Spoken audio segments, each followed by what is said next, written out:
Hello viewers, আসসালামু আলাইকুম। আশা করি সকলেই খুব ভালো আছেন।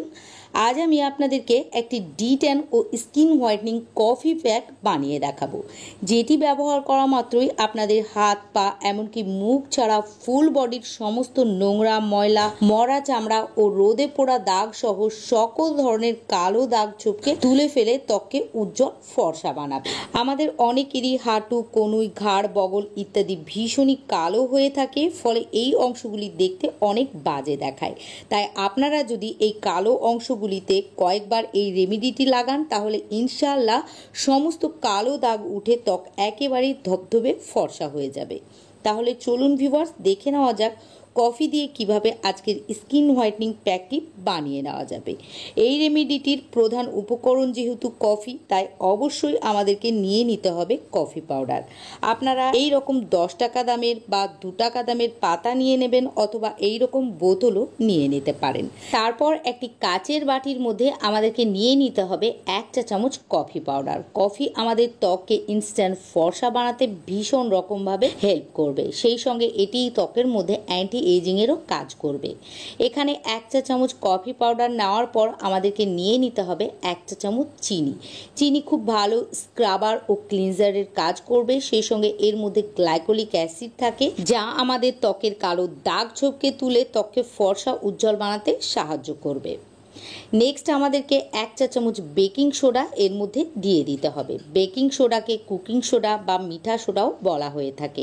এটি বিভিন্ন ধরনের রান্নায় আমরা ব্যবহার করে থাকি। বেকিং সোডা খুব ভালো ক্লিনজার, এটি আমাদের ত্বকে লেগে থাকা বছর পুরনো জেদি নোংরা ময়লাকেও তুলে ফেলার ক্ষমতা রাখে। এবার আমাদেরকে নিয়ে নিতে হবে লেবু। লেবুও খুব ভালো ক্লিনজার, সেই সঙ্গে এটির মধ্যে ন্যাচারাল ব্লিচিং প্রপার্টিজ থাকে, যা আমাদের ত্বককে ন্যাচারালভাবে ব্লিচ করে ত্বকের রঙকে ফর্সা বানায় ও দাগ ছোপকে কম করে।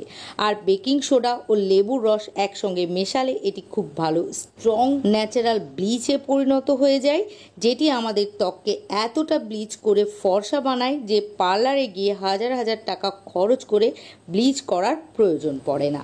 এখানে আমাদেরকে অর্ধেকটা লেবুর রস এর মধ্যে অ্যাড করে দিতে হবে। তারপর সমস্ত উপকরণগুলিকে একটি চামচের সাহায্যে একসঙ্গে ভালোভাবে মিশিয়ে নিতে হবে। এই রেমেডিটি যখন বানাবেন তখনই ত্বকে লাগিয়ে নেবেন।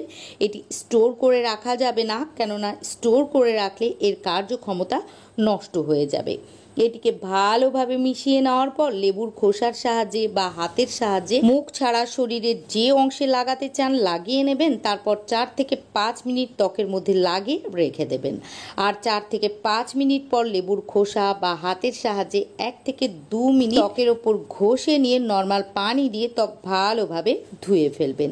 আর ধুয়ে ফেলার পর আপনারা লক্ষ্য করতে পারবেন এটি প্রথমবার ব্যবহার করার পরই আপনাদের ত্বককে ডিপলি ক্লিন অ্যান্ড ক্লিয়ার করেছে, সেই সঙ্গে আপনাদের ত্বকের রং অনেক বেশি উজ্জ্বল ফর্সা দেখাচ্ছে। আশা করি আজকের রেমেডিটি আপনাদের ভালো লেগেছে। যদি ভিডিওটিকে ভালো লাগে লাইক করতে একদম ভুলবেন না। সেই সঙ্গে পরবর্তীতে এইরকমই হেল্পফুল ভিডিও দেখার জন্য আমার ইউটিউব চ্যানেলটিকে সাবস্ক্রাইব ও ফেসবুক পেজটিকেও ফলো করে রাখবেন।